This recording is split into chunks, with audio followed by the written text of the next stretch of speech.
My name is Heidi Wilkerson, and my PowerPoint today is over smutgrass and coontail. So smutgrass is not native to the United States. It originated in the tropical regions of Asia and Africa. It is considered an invasive weed in the southeastern United States. It's very hard to kill, and it's very aggressive in its growth, so it's very hard to contain its growth. Smutgrass is a perennial that grows year-round in warm climates. Their deep root system allows them to survive in drought conditions, making this even more an invasive species in our pastures and making it harder for producers in the area. It is believed to have accidentally been introduced into the U.S. in the early trade days through seed contamination or soils that were brought over, and it is an upland weed. So its habitat, it can be found in the southeastern regions of the United States, which I have said previously. This plant thrives in tropical environments with high humidity and heat. It survives in poor soil conditions, full sun exposure, and while it can survive in droughts, it does prefer moderate to high rainfall. The life cycle is perennial in nature.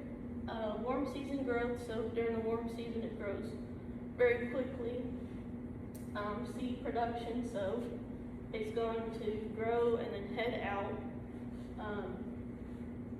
Continuous flowering and seed production, seed germination, seed dispersal, and vegetative spread.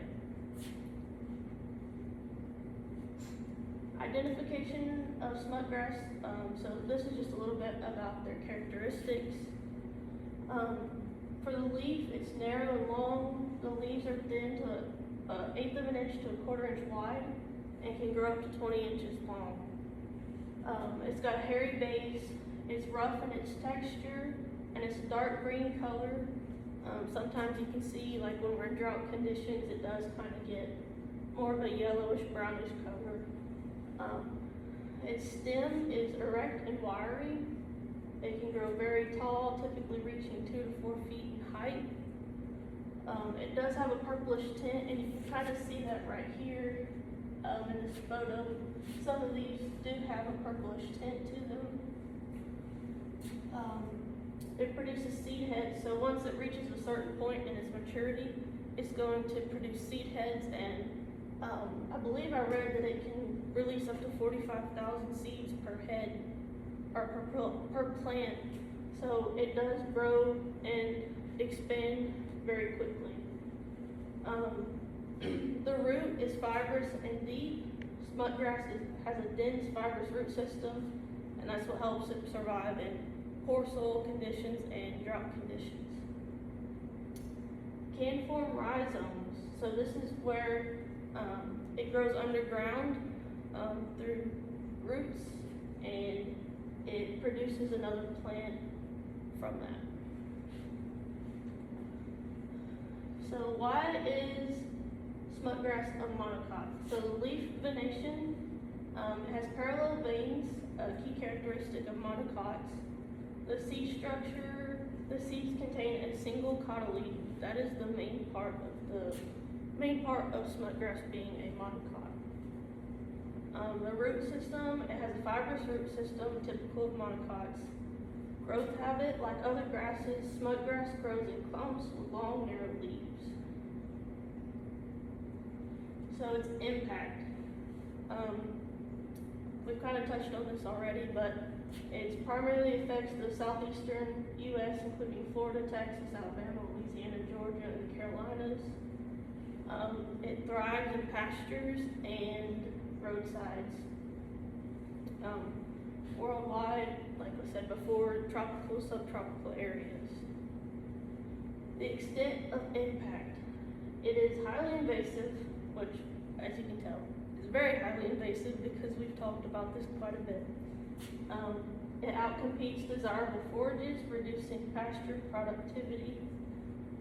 It's difficult to control, produces large amounts of seeds, and spreads easily, and its deep roots make mechanical removal challenging. It reduces livestock grazing areas. Livestock do not like eating smut grass, so when that comes up and it takes over, you reduce your amount of pasture to take care of your cattle. The pros and cons of smut grass. Pros: it does help with erosion control. It can help stabilize soil in certain areas. It's adaptable, which can be good and bad. Possible medicinal uses. The cons: it's invasive, hard to control, poor nutrition, livestock avoid eating it. 4 signs of smut grass infestation. Clumping growth. I think I have a picture later on. It shows that they do grow in clumps. Dark seed heads. That's the little black seed heads that we see when we're in pasture driving through, and they kind of stick to the 4-wheeler vehicle that you're in. And poor pasture health. Overgrazed areas have more smut grass because animals avoid it. The economic importance for humans. It's a negative impact on agriculture, reduces pasture quality, very costly to control because many of our herbicides do not affect it. I did read that there's some studies that could potentially use it for biofuel, but that's something that's still being researched right now. Damage to plants and humans. It really hurts plants just because of how invasive it is, and how much it competes with our crops or our hay. Humans generally, it's not harmful, it just rapidly spreads, difficult to control, and might just cause some stress. So how to control it? Mechanical, we can mow it and we can till it. Typically though, if we're going to mow it, it's going to come right back up. It's not really going to get rid of it. Biological, I read that some people say grazing can help, but it's not effective because cows typically do not like it. Fungal pathogens, you can see here that I showed that it's being studied. Smut fungus is applied to the grass. While this is being studied, there is no widely used biological control that exists. For chemical, this is really the only thing that I have found that kills it is glyphosate, which is Roundup, and you use that to spot spray the plants as you go around your pasture. Hexazynon can also be used, but I personally have never used it, and I do not know how effective it is. So now I'm going to start on my coontail. This is my aquatic weed. Coontail is native to the United States and found throughout North America in ponds, lakes, and slow-moving waterways. It is not clear where it was first found, but has been documented across the United States, Canada, and Central America for centuries. Coontail is submerged, free-floating perennial aquatic plant. It does not have true roots, but it can anchor itself to the floor of the waterway that it's in. It can become invasive in nutrient-rich waters, forming dense mats that block sunlight and prevent water flow, excuse me. Its habitat can be found all across America in shallow, slow-moving waters such as ponds, lakes, and wetlands. Coontail thrives in moderate to warm climates as it prefers temperatures between 60 to 80 degrees Fahrenheit. It grows in various water conditions such as clear to murky water, and it can survive in waters with a pH to 5 to 8.5, so it's a very wide range. The life cycle, germination and early growth through seeds or asexually, vegetative growth, reproduction, and senescence, which is aging or in decline.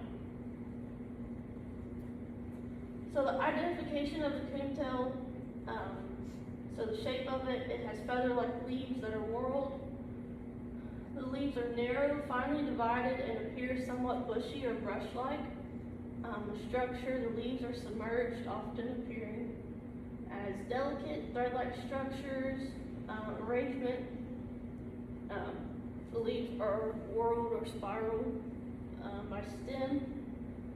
It's got a branched and flexible stem, so it kind of moves with the water as it comes and goes. No true vascular tissue. By root, it does not have technically not a root, but it does grow appendages to grab onto the ground and hold itself in place.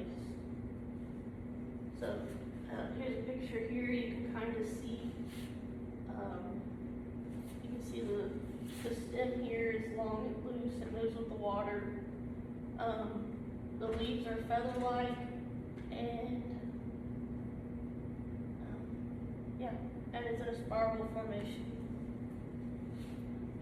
So identification of a coontail continued. Coontail is a dicot, not a monocot or sedge. The leaves are whorled, fine, and thread-like. The stem is flexible, branched, and the plant has small hair-like root structures for anchorage rather than true roots. So its impact, it's widely distributed across the United States, in the Midwest, the Northeast, and Southeast. It tends to thrive in shallow, slow-moving waters such as lakes, ponds, and marshes. It's also normally found in eutrophic waters, which means it's high in nutrients. How much does the coontail affect? Ecologically, the coontail can significantly alter aquatic ecosystems. It tends to become a dense mat in the right conditions, and that takes out oxygen and blocks sunlight to the bottom of the waterways. Hydrologically, it can interfere with water flow, clogging irrigation systems and boat motors and water intakes. Recreational impact, dense coontail mats can make activities like swimming, fishing, and boating very difficult. It can become a habitat for wildlife, which is great. If it's not very dense, it can be beneficial to the aquatic life. Water filtration, it can improve water quality through filtration. Oxygenation, it can contribute to oxygenation as long as it's not in a very dense mat. Cons, waterway blockage, impaired recreation, and invasive nature. Economic importance for humans, again, water quality, aquaculture, it can help filter again. Management costs are very expensive.